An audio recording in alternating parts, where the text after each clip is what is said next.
And now, back to KGAB Mornings with Gary Freeman on AM 650 KGAB. And good morning. 9:13 is your time here on AM 650 KGAB and KGAB.com. If you would like to be on the program today, 632-6500 or 632-3323 is the phone number. Let's go right to the phones. Good morning. It's your turn. Good morning, Gary. This is Barry. Hi, Barry. Hey, I wasn't sure if you had seen the news story that I had sent you, but I think it's very pertinent for people here in Cheyenne and surrounding area to hear. Tell us about it. Okay, the news story was out of Money News, and it's by Patrick Watson. You can look under the insiders of September 3rd of 2014. The banks are looking for a bailout via Obama executive order, and basically what it says that the Obama executive order would authorize a multi-billion-dollar bank bailout within weeks, a bailout so cleverly disguised that most Americans won't even notice. The reason I bring this up is I know a person that is deeply into the federal government. He actually looked at the executive order. It has not been signed, could be changed, but what it basically says, the whole thing is that it will be, our banks will come under the offices of the Department of Defense through the Pentagon. What that means is it will be basically like a bail-in or a haircut to everybody. They're going to require everybody with a bank account to actually pay $1,300 per year for a so-called insurance. They're going to take that money and give it to the banks under cybersecurity, and people won't realize it's actually a bail-in.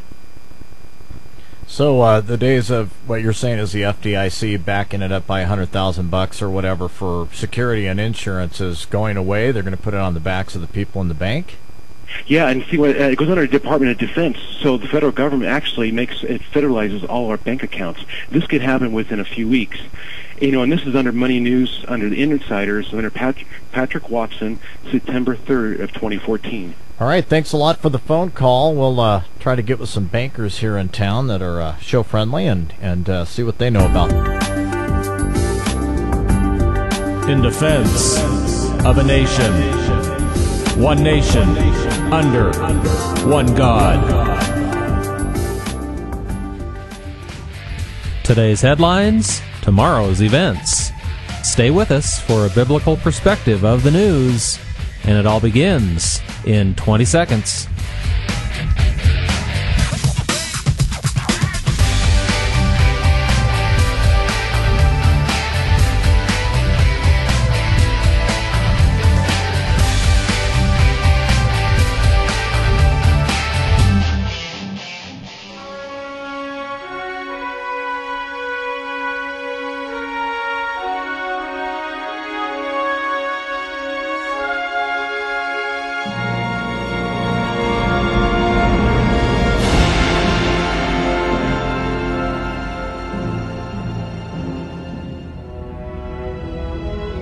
Captain's log, Stardate 50893.5. The moment I have dreaded for nearly 6 years has finally arrived.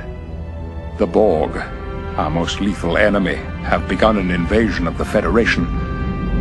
And this time there may be no stopping them. We have it in visual range. A Borg cube on course 0, Mark 215. Speed warp 9. We are the Borg.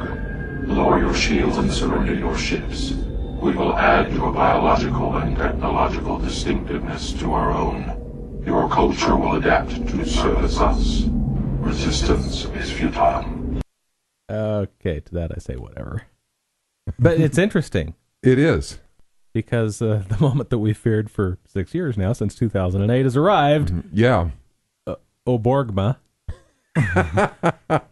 wants to assimilate us. The fundamental transformation You of will be America. assimilated, Mike. Barack Hussein Oborgma.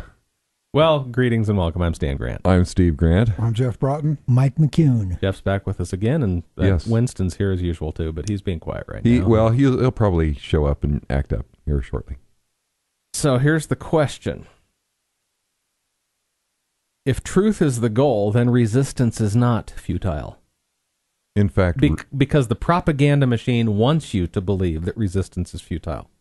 Daniel 7:25 that we talked about last week said that he would wear out the saints of the Most High. So that tells me that his intent is to cause us to stop resisting or not resist. Makes sense to me. Yep. I agree. So the challenge, the overarching question then of a lot of what we hear in the news media, be it alternative news media or even mainstream media, if you want to call it that mainstream propaganda machine, is it fact or feces? And we did a show on that several months or years ago. We did. Months. Yeah. Yes. Is it the truth or is it not the truth? Is it fact or is it propaganda? Crapaganda, if you want to. Yeah. That's easy for you to say. Yeah, sorry about that. So we've got a couple of things that I want to ask questions about. Okay. Just to start with, okay? Okay. I heard a rumor this week. I don't have any way to prove it, but Mike might tell us something about it here. I heard that there's going to be a federal takeover of banks, and then private insurance is going to be required on all accounts, and I don't know anything about it. So, Mike, what do you say? Is that fact, or is that a mistruth that is being sown? That is a fact. Dodd-Frank. Now, Mike, you're saying this from a well-educated standpoint. You were with the IRS, you were with the federal government for years. You have sources still within the financial realm. And so tell us what you know, brother. And then I want to ask questions because I have not heard the details here. As you all know, Barack Obama took off and went over to Europe, first to visit NATO and then to pay a visit to the European Central Bank meeting, just like the European Central Bank sat in on our Federal Reserve meeting in Jackson a couple of weeks ago. Okay. So anyway, I had a friend that gave me access to an internet site where there is a posting of what Barack Obama will sign when he gets back if Congress does not pass the bill. Okay. It will be an executive order which will basically put all the banks into the Defense Department. Why? Because the cyber attacks on the banks, they still constitute a threat to the banks, but to insure them is going to cost money to put in the safeguards that they need to, so hackers have a tougher time getting in, is going to cost more money than the banks are willing to spend. And they're going to let you and I, just like in the bailout, they're going to let the American taxpayer pay for this so that they're secure, because now they are vital to America's national defense, because their downfall would ruin the economy. Okay, so let's grill Mike, because you said you have a friend. Yes. And source remains unnamed, I would assume. Yes. Who gave you a password? Yes. Or you've had a password? No, or? he gave me the password. Okay, and password to what systems? Can't say. Yeah, it's government. Okay, so you got a password, you type in login and password. Yes. And Mikey's in. I got in. To whatever it is that you're into. Yes. And what do you see? I got into where I assume it was the rough draft, because it's not signed yet. But it could be the actual one that is signed, and it is also providing with this is the executive order, and it also comes prepared with a background history of what's there. Hold on, there's an executive order. Yes. Have you seen the executive order? I could say this is the one that was there ready for signature. Now, Okay. there may be amendments to it because it still wasn't hard copy or anything, but it could be the one that is signed and presented to the president to be signed for an executive order. And the banks, by the way, are eagerly awaiting this executive order. Mm. But the banks are private institutions. As of right now, they are, yes. So they want to be co-opted in under the Department of Defense? They want to form a partnership with the government so that they are protected by taxpayer expense, not their own. So that would be like the government folding us in as a governmental entity. Yes. Okay, what about depositors insurance? That depositor insurance only covers those that, quote unquote, made the deposits. That does not cover the banks themselves. Okay, so I was looking at the screen and I got a little bit distracted, but did you say how much, in a dollar figure, how much private insurance is going to be required on all these accounts? It could be as much as $1,300 per year. Per account? Per account. So if I've got an account down here at ABC Bank. Right. And they say, we need to protect you now from hackers, and all this stuff is exploding on us and so forth and so on, and so you need to buy insurance. Yes.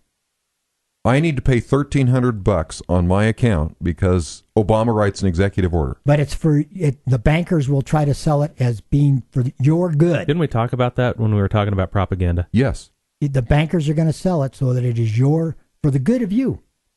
It's for your own good that they're going to take this money from you, because without it, they couldn't afford to pay for this. What if I've got a checking account and a savings account? Well, you probably get hit twice. So it's a bail-in. It's a bail-in. But the banks don't admit that. The bankers don't even admit that they took the TARP money in the first place. Wow. Thoughts? The question you have to ask yourself is, how do they benefit if you believe them? Mm-hmm. Yes, sir. Right? Run with that. Well, we're talking about propaganda, and I've only been a listener while you guys were talking about it, as opposed to a... You've had to work for 11 days. Yeah, exactly. Yeah, you've been hard at it. But the one thing is that when you're asking these questions, is this propaganda or is this truth? Mm-hmm. There probably is a kernel of truth to any of it, right? I mean, because that's how you get sold. That's how you get sold. It's kind of like rat poison. Rat poison's mostly good food. It's just a little poison that kills the rat. Right. The thing with this though is that as to guard yourself against this, you got to ask yourself a question. You know, when somebody's telling you something, ask yourself the simple thing: how do they benefit if you believe what they're saying?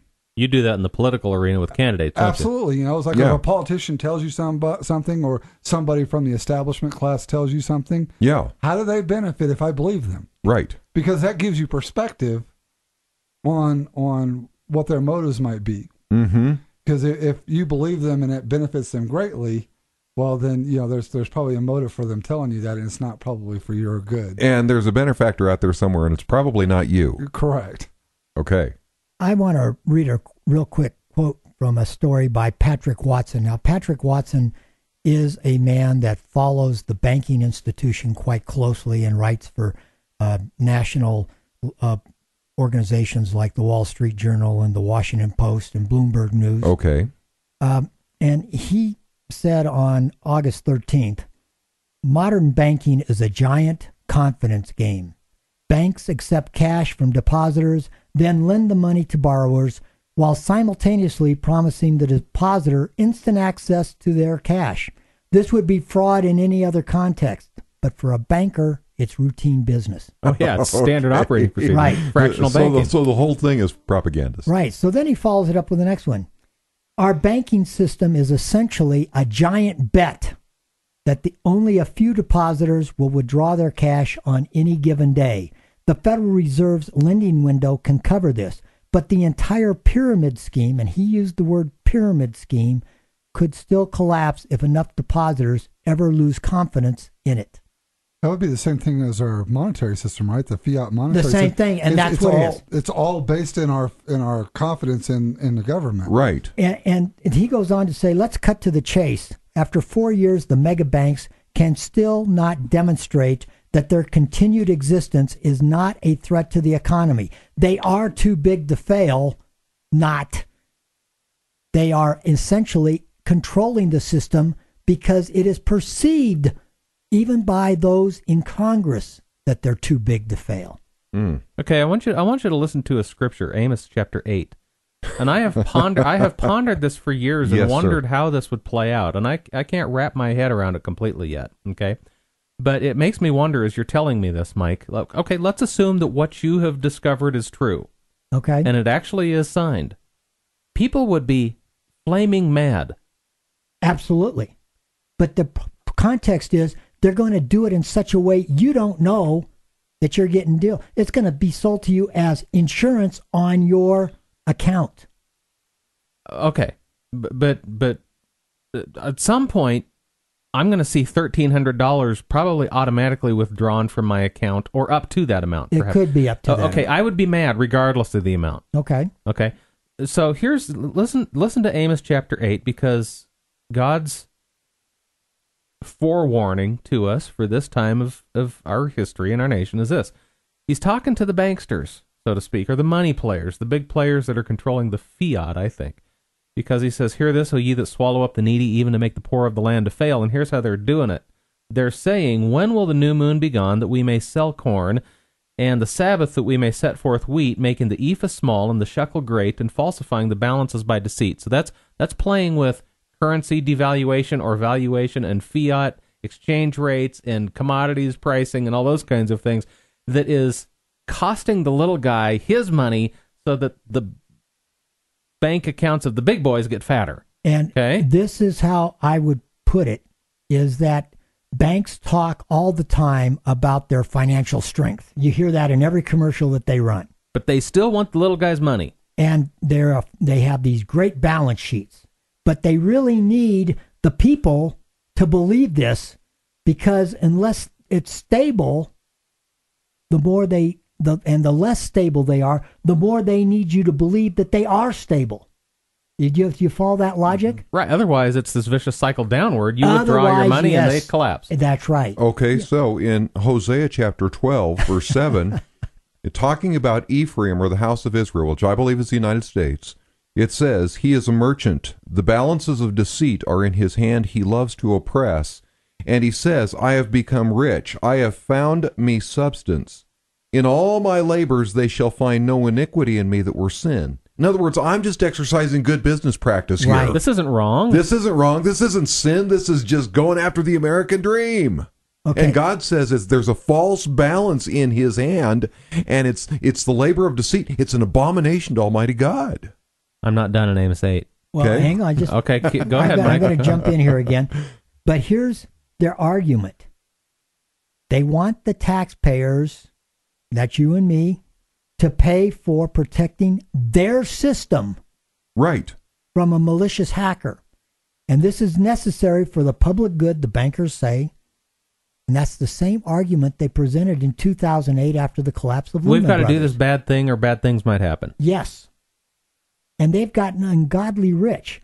Now, one of the agencies that is mentioned is the, excuse me a second here. I got to find the exact... Got paper everywhere. I know, I got paper everywhere. I got to find the exact name of this.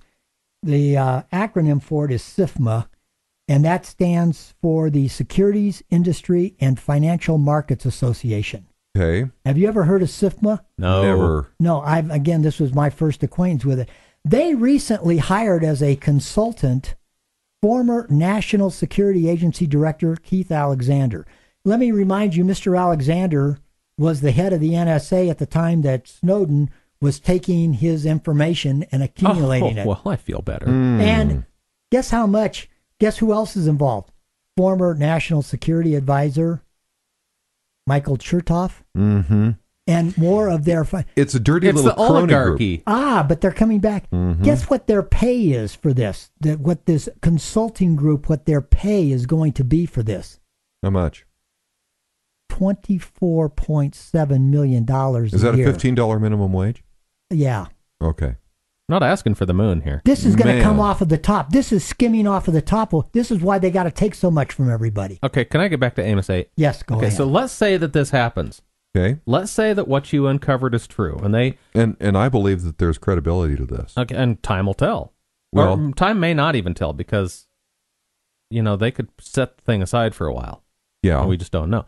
But if he signs it, if Congress doesn't act on its own, they will go executive order. Okay. Okay. So then he's got a pen and a phone. He signed.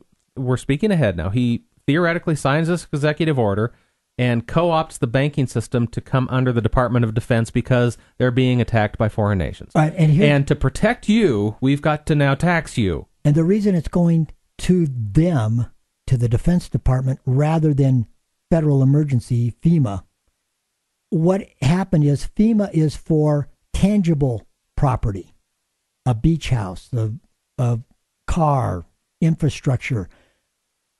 Money is intangible property, and so therefore they have to put it under a different guideline. Okay, so they do that, okay, because they're not running out of money, they're just running out of your money. Right.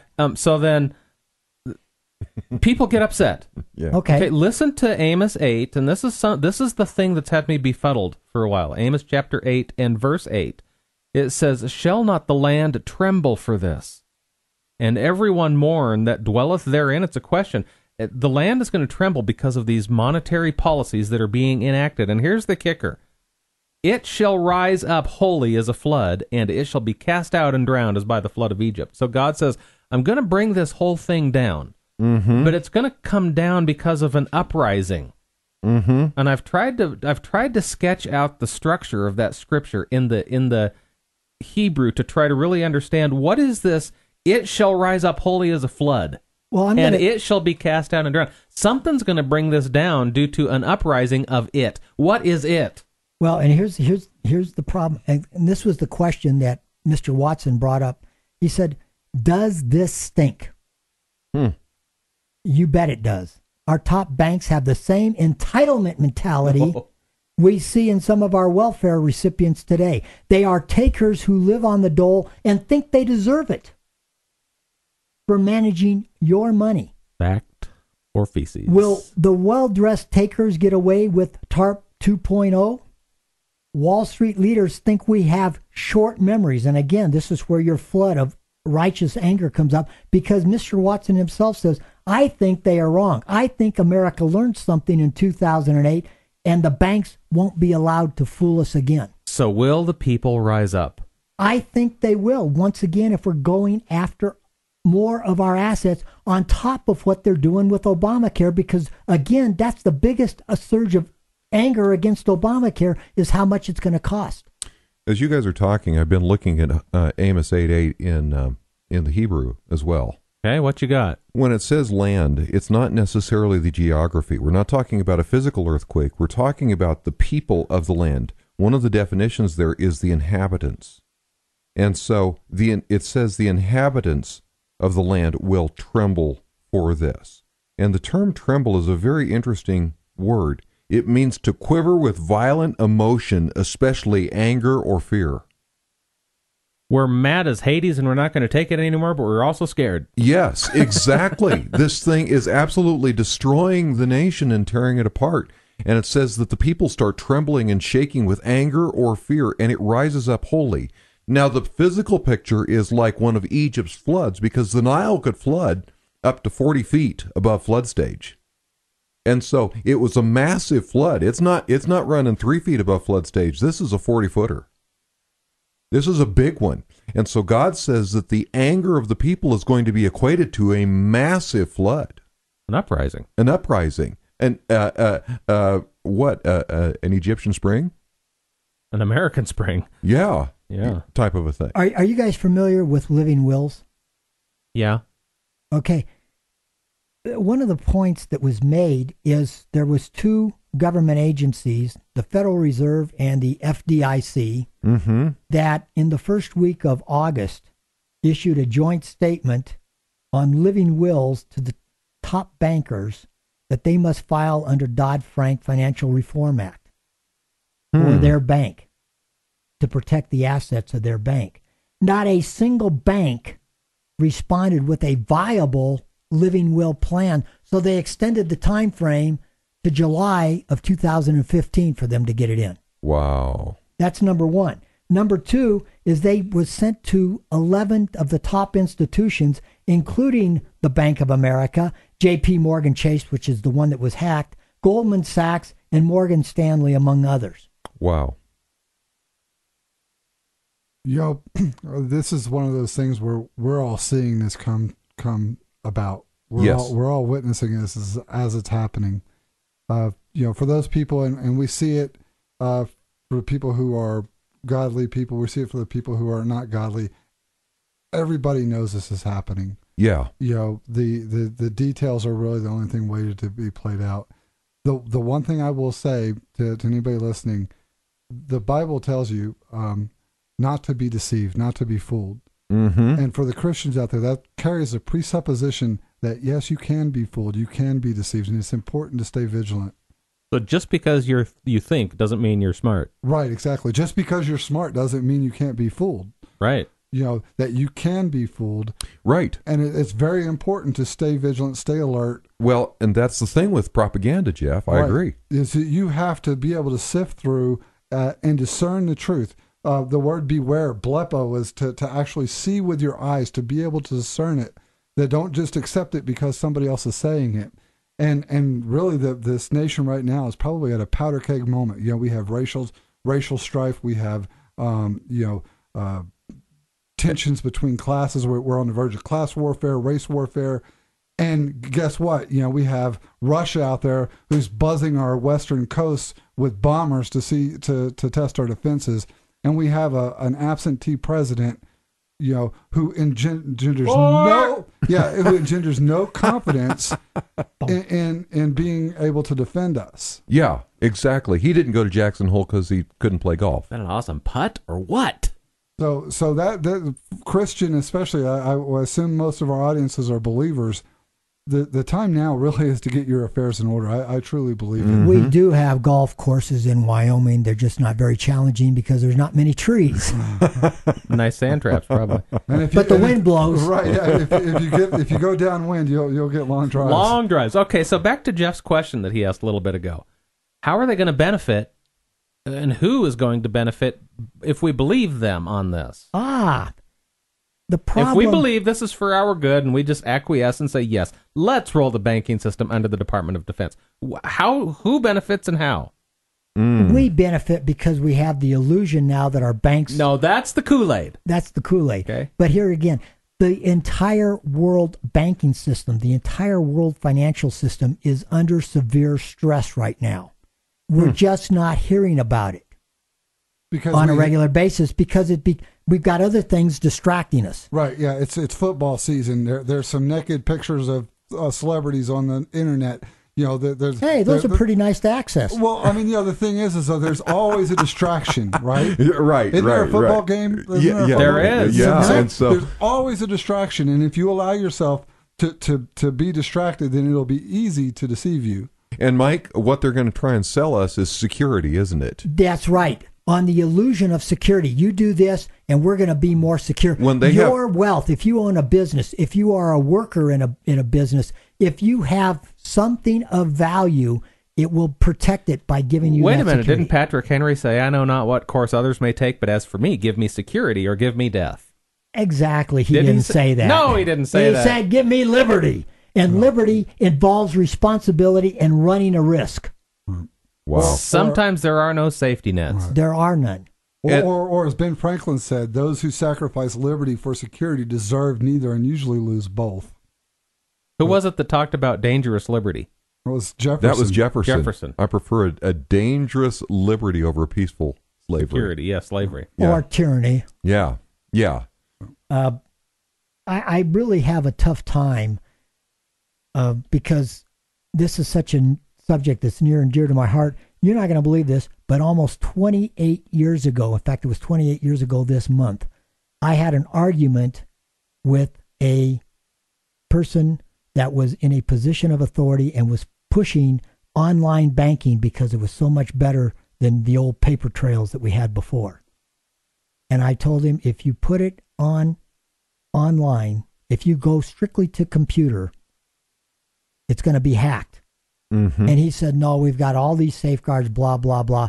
He was trying to sell me the Kool-Aid. Yeah.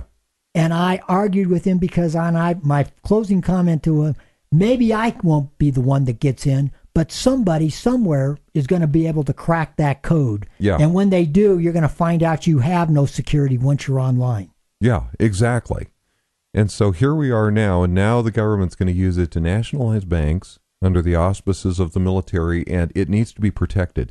One of the age-old things, and Jeff, correct me if I'm wrong, but one of the great temptations of people in government as well is when something happens, they say, something's got to be done. Absolutely. And that's one of those something's got to be done moments. Right. And the question is, okay, really?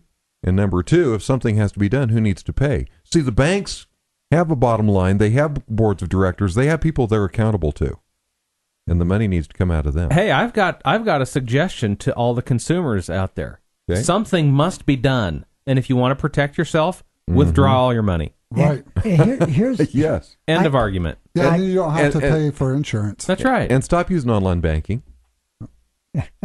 Oh, but they don't want that, do they? They're not going to come out and say, withdraw your money, please. I have a quote from Edward DeMarco, the Risk Management Association, a professional group of the banking industry. And he said, quote, I can't foresee a situation where the president wouldn't do something via executive order. And this was in July. Wow. His second part of his quote was, all we are talking about is the difference between the destruction of tangible property and intangible property. Oh, my land. Well, the problem is the all we're talking about part, because this is a statute duly passed by Congress within the Dodd-Frank bill, and it's now the law of the land. And he wants a change by executive order, since it is the law, which will be, and I'm sorry, it's already in the works. 1 Peter chapter 5, verses 8 and 9 say, be sober and vigilant, because your adversary the devil, as a roaring lion, walks about, seeking whom he may devour. Resist him steadfast in the faith, knowing that the same afflictions are accomplished in your brothers that are in the world. Time to resist. Question. What should we talk about tonight? We never did. We haven't even gotten to the script. I know. The Borg are here. You will be assimilated. Yes. Resistance is futile. Or is they it would not? like you to believe it's futile just because they say so. Is Amos chapter 8 almost upon us? Could well be. Well, we don't know. Dan, closing thoughts. Well, I guess we'll have to get back to some of our notes next week. We've got another question that we might ask next week. I don't know. You just got to tune in. Same time, same place next week. Until then, visit indefenseofanation.com. There you can get broadcast archives, contact information, and donations portal. Use it. And remember Psalms 33:12, blessed is the nation whose God is the Lord.